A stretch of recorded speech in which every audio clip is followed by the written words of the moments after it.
Good morning, everyone. How are you doing today? Good morning. So, in 2011, Norma was promoted to the rank of inspector.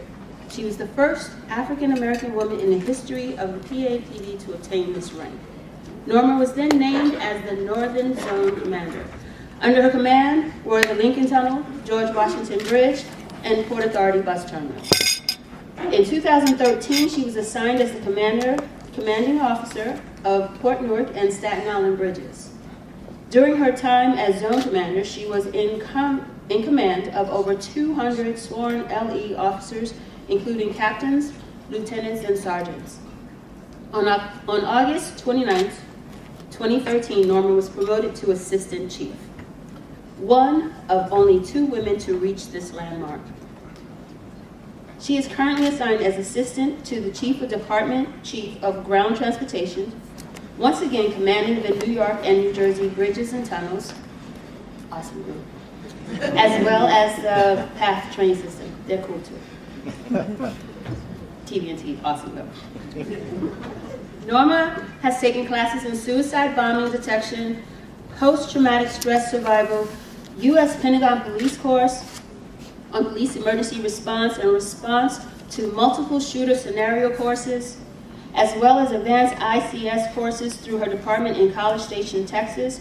She constantly seeks out training and will often train with her field officers on the shooting range. Her interaction with the rank and file has gained her the respect of many within the PAPD. Norma often states that she believes the ability to lead while maintaining approachability is key, as she emphasizes this to her new police supervisors. She often states the nature of our work requires constant reinforcement to our officers that we be of one mind when it comes to their safety and the safety of those we are entrusted to protect.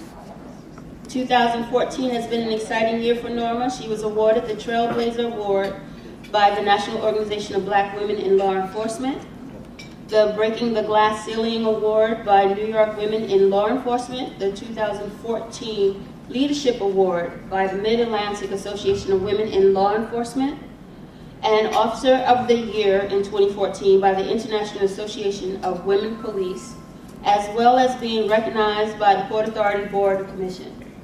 Norma is awesome, she's all that, and she is fantastic.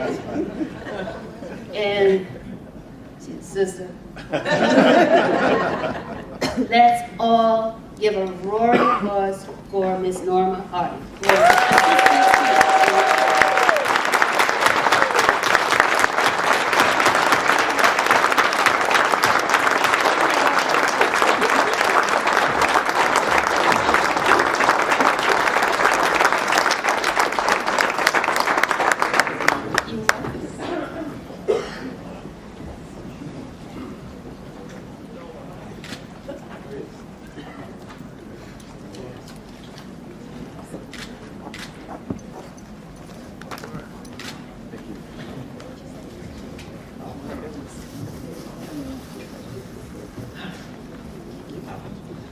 First of all, thank you all.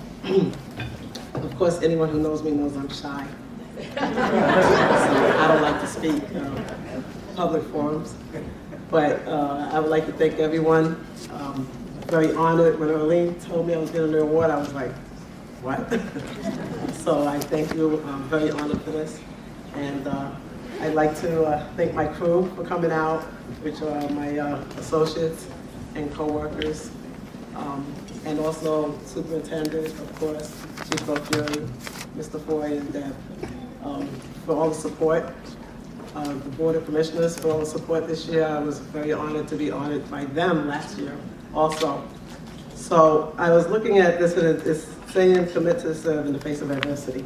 And I was thinking about what Gloria was saying. She brought me back through a lot of experiences in my life during that same time frame. Especially talking about the marches, the music. You know, I remember as a young girl watching my mother during certain times in history, particularly when Dr. King was assassinated.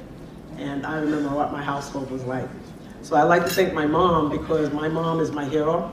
All right, she's always been a voice of reason, but also never afraid to speak out against adversity.